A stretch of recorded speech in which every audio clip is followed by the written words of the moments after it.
사랑하는 동역자 여러분, 오늘 이제 목사, 선거하는 거, 그 다음에 청빙하는 거, 그 다음에 심호하는 것까지 보았습니다. 이제는 위임식에 대해서 보고 이제 마무리하려고 합니다. 어떤 목사님을 새롭게 모실 때 선거해야 된다 그랬죠. 투표해서 3분의 2를 얻으면 그 목사님 결정이 되면, 그리고 청빙을 위해서 많이 기도하고 결정이 되면 그걸 노예에 청원을 해야 된다고 말했죠.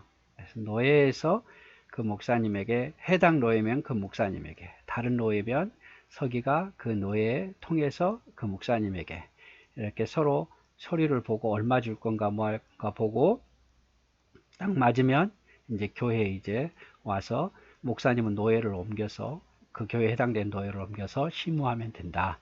이렇게 말씀을 드렸습니다. 그래서 보통 이렇게 임시 목사라고 말해요. 임시 목사. 그래서 이제 임시 목사가 돼서 사역을 한 1년 정도 하고 아니면 뭐 한 2년 정도 하고 이제 우리가 영원히 위임이라는 것은 이 목사님을 영원히 특별한 사정이 없는 한 목사님이 뭐 사임한다든지 아니면 뭐 병이 있다든지 아니면 만 70세가 되기 전까지는 평생 우리가 이 목사님을 우리가 모시겠습니다 라는 선언이죠. 장로도 마찬가지고 안수집사도 이 평생 위임을 받았다는 거, 안수집사가 됐다는 거, 장로가 됐다는 거, 권사가 됐다는 것은 평생 이 교회에 내가 하겠다는 하나님 앞에 맹세거든요. 목사도 여기서 위임을 받았다는 것은 어떠한 일이 있어도 이 교회에 사역을 하겠다는 거고, 성도도 어떠한 일이 있어도 이 목사님을 우리는 계속 모시겠다는 것. 그게 바로 위임식이에요. 위임식. 저희 교회도 제가 우리 개척해서 10년 됐을 때 위임 예식을 했죠. 그래서 개척교회니까 그냥 다 성도였다가 집사였다가 안수 집사 권사 5년 만에 세우고 10년째 되는 해는 장로님 세우면서 그래서 제가 그때 당회가 구성이 됐기 때문에 유임 목사가 된 거예요. 유임 목사로 지금 한 9년 넘게 사역을 하고 있는데 그래서 유임식을 그때 행한 겁니다. 근데 이제 새로운 목사님 오면 이 임식은 이제 어떻게 보면 축제죠, 축제. 유임식은 축제예요. 자, 그래서 위임 예식을 이제 예식을 행해야 돼요. 예식을 그냥 위임식 선언만 하면 되는 게 아니라 예식을 행해야 돼요. 이 위임식은요 노예 주관으로 하는 거예요. 노예 주관으로, 교회 주관이 아니라 노예 목사님들이 와서 노예장 또 위임국을 세워요. 노예에서. 그래서 위임 국장이 와서 주관해서 하는 거죠. 자, 위임 예식이 어느 교회에서 하겠습니다 라고 하면 노예는 예정한 날짜와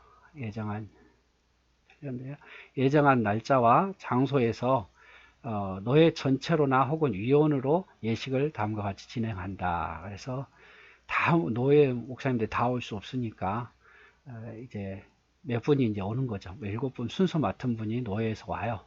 오면은 거의 그 교회에서는 또 밥도 준비하고 선물도 준비하고 또 이렇게 예식 맡은 분 목사님에게 사례도 드려야 되고 그래서 좀 돈이 듭니다. 그래서 때로는 뭐 개인 목사님이나 뭐 아니면 또 저기 하기 위해서 했기 때문에 교회가 다 감당을 해야겠죠. 또 여러분 임직 그 장로님이라든지 목사가 임직이 아닌 장로 임직이라든지 장로 취임이라든지 그리고 뭐 권사, 안수집사 이렇게 하잖아요. 그럼 여러분 노예에서 와서 해줘야 되기 때문에 장로는 노예에서 와서 해줘야 되기 때문에 뭐 선물비 들어가지.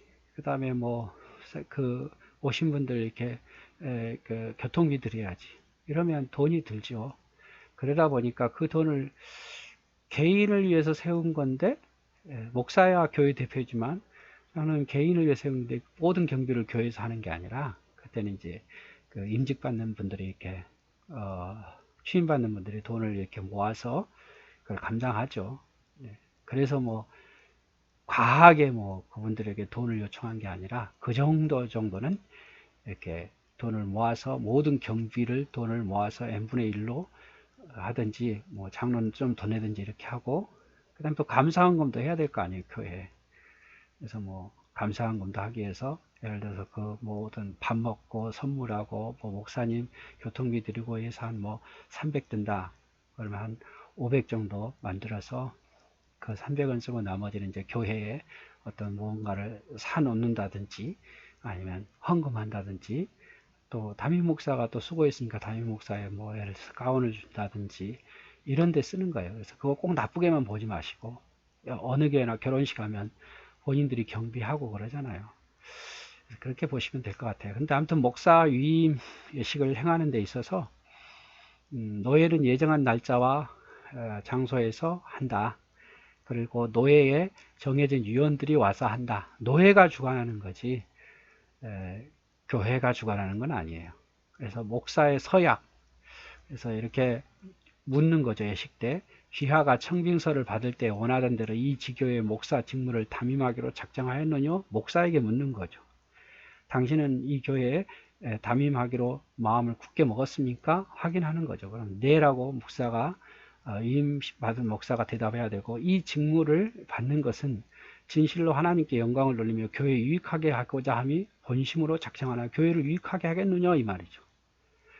하나님의 도우시는 은혜를 받은 대로 이 교회에 대하여 충심으로 목사의 직분을 다하고 모든 일에 근신단정하여 그리스도의 복음의 사에게 부합하도록 행하며 목사로 임직가 된 때에 승낙한 대로 하기를 맹세하느냐? 그렇게 이렇게 목사에게 먼저 서약을 받는 거죠. 하나님 앞에. 교인들에게도 서약 받아야죠. 교인들에게 어떠한 교인들을 다 이렇게 세운 뒤에 교우 여러분은 목사로 청빙한 누구누구씨를 본교의 목사로 받아들이겠느냐? 여러분은 겸손하고 사랑하는 마음으로 그의 교훈과 진리를 받으며 치리를 복종하겠느냐? 목사가 수고할 때 위로하며 여러분을 가르치고 인도하며 신령한 덕을 세우기 위해서 전력할 때 도와주겠느냐? 여러분은 본교의 목사로 재직 중에 한결같이 그 허락한 생활비를 수급해주고 또 주의 도의 영광이 되며 안위가 되도록 모든 요긴한 일을 도와주기로 맹세하느냐? 사례를 실제로 주겠느냐 이 말이죠. 제때 주겠느냐? 그러면서 이제 공포하는 거예요. 교인과 목사에게 서약을 받은 후에 내가 그리스도의 머리 되신 예수 그리스도 이름과 노예의 권위로 목사 누구누구 씨를 본교의 목사로 위임됨을 공포하노라. 그래서 이렇게 마친 후에 목사가 신임 목사와 교회에게 정중히 권면하여 축도로 위임식을 마치게 됩니다. 그래서 위임식이라는 것은 목사, 노예 그 대표 위임 그 국장 앞에서 위임 그 모든 앞에서 목사도 충성되게 일하겠다고 그러고 교인도 충실히 감당하겠다고 서로 선언하는 거예요. 이게 위임식이에요. 그래서 위임이라는 것은 넓은 의미로 하나님께서 교회 직원에게 자신의 임무를 맡기는 것이다. 목사임이란 목사에게 지교회를 맡기는 것이다. 또한 목사임은 목사와 교인이 서로 목양관계가 목회신학적으로 성립되었음을 확정하는 것이다. 그래서 하나님께서 이 목회자에게 이 교회를 위임한다 이런 뜻으로 위임식이에요. 위임식이 중요하다는 것은 청빙받은 자의 위임식은 반드시 거행한다는 의미다. 이거 위임식 없이 위임 목사라고 말할 수가 없어요. 만약에 이것이 없으면 교인들이 서약하지 않는 심우 목사이므로 그 교회 당회에 참석하지 못하고 권직이나 정치를 집행할 권한이 없게 된다. 여전히 위임식 목사다 이 말이죠. 위임식이 없으면 목사가 위임받을 때는 특별한 문제가 없으면 정년 때까지 그 교회를 잘 섬기고 발전시킬 각오가 없이는 위임을 사양해야 할 것이다. 나는 이 교회에 뼈를 묻겠다. 죽을 때까지 뼈를 묻겠다. 이거예요. 또 교인도 우리가 목사님을 돌아가실 때까지 은퇴할 때까지 끝까지 모시겠다. 이게 위임식이에요. 해놓고 뭐 또 마음에 안 든다고 서로 이러면 안 된다 이 말이죠. 하나님 앞에 했으니까. 어떤 목사가 위임을 받은 지 1년이 못 되어 다른 교회로 떠나버린다면 교회의 설립자 대신 하나님과 교회를 기만하는 행위가 되는 것이다. 그러므로 위임받는 목사는 위임 받을지 안 받을지 신중을 기해야 된다. 내가 마음이 붕 떠 있으면 위임을 안 받는 게 좋죠. 교인들도 확신이 안 들면 위임을 안 하는 게 좋고요. 그러나 뭐 그 목사가 마음이 있고 교인들도 어느 정도 마음이 있으면 위임식을 행하는 게 좋죠. 그래서 저도 이제 뭐 10년 만에 했겠으니까 그 다짐은 뭡니까? 이 교회에서 내가 다른 데 눈 돌리지 않고 많으나 적으나 교인들을 위해서 내가 수고하겠다는 그 결단이거든요. 뭐 하다 보면은 유혹이 있죠. 더 큰 교회에서 갈 기회도 있을 수 있을 것이고, 힘들 때마다 그만두고 싶을 때도 있겠지만, 그러나 하나님 앞에 한 맹세이기 때문에 지키려고 부단히 애를 쓰고 노력하고 있는 거죠. 예를 들어서 다른 교파 교육자, 다른 교파에 교육하던 목사가 본 장로교에 속한 노예에 가입하고자 하면 반드시 본 장로교의 신학교에서 총회가 정한 소정의 수업을 한 후에 강도사고시에 합격해야 된다.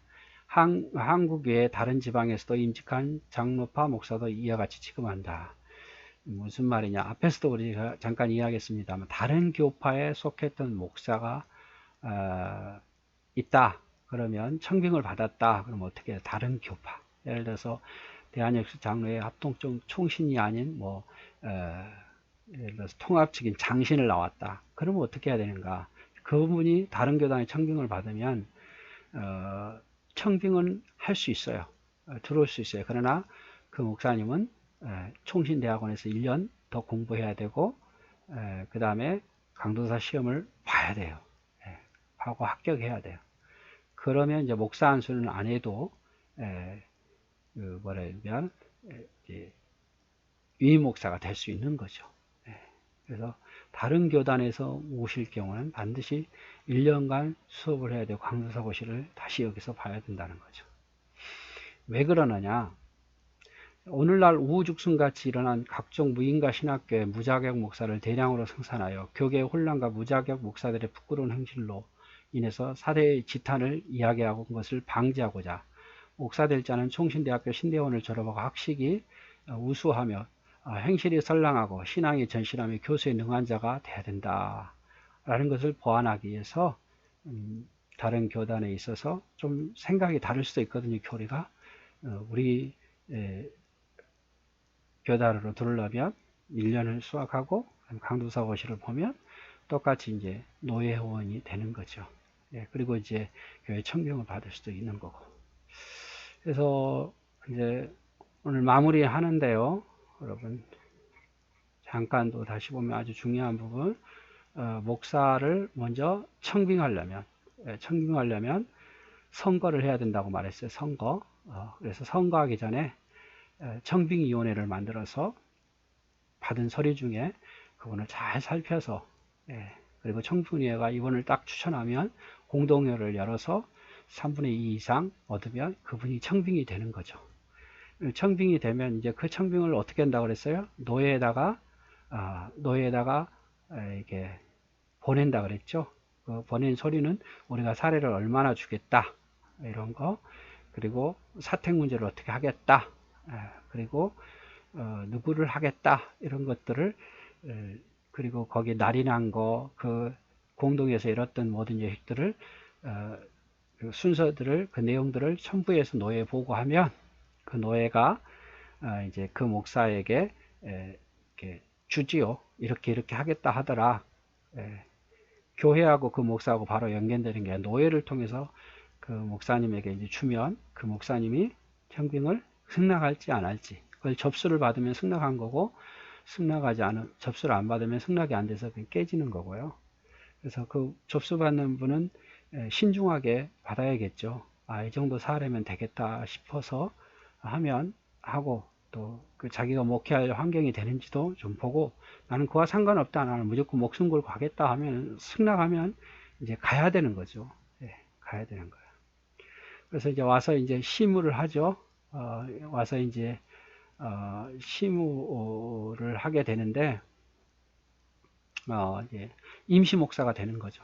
임시 목사가 되는 거고, 그래서 임시 목사는 근데 1년마다, 조직교회는 1년마다, 미조직교회는 3년마다 다시 또 청원서를 또 교회가 올려야 된다는 거. 그래서 한 1년 정도 지나가면 임시 목사로 있다가 위임식을 행하죠. 위임식을. 이거는 교인들하고 목사하고 영원히 여기서 헌신하겠습니다라는 위임식을 행해서 이제 온전한 당회장권과 교회를 다스리는 일을 하게 됩니다. 그래서 오늘 여기까지 보면서 절차에 대해서 한번 보았습니다. 사랑하고 축복합니다.